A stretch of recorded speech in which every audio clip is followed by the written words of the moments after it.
మొన్న కొత్త ఇన్ఛార్జి వచ్చిన నేపథ్యంలో పార్టీ మారిన వారికి అవకాశం కాదు, మొదటి నుంచి పనిచేసే వారికి అవకాశం ఉంటుంది అనేది కొత్తగా వచ్చిన ఏఐసిసి ఇన్ఛార్జి ప్రకటించారు.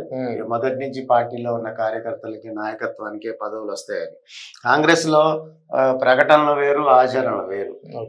ఒక ఇన్ఛార్జ్ అంటే ఇన్ఛార్జ్ చేతిలో మొత్తంగా ఉండే పరిస్థితి కానీ, ఇన్ఛార్జి మొత్తం రాష్ట్ర వ్యవహారాలను మార్చగలిగే పరిస్థితి కానీ సాధ్యం కాదు. ఎందుకంటే కాంగ్రెస్ లో వారు ఆ స్థాయిలో గతంలోనే ఏఐసిసి హామీ ఇవ్వచ్చు, లేదా ముఖ్యమంత్రి స్థాయి హామీ ఉండొచ్చు, లేదా పిసిసి స్థాయి హామీ ఉండొచ్చు.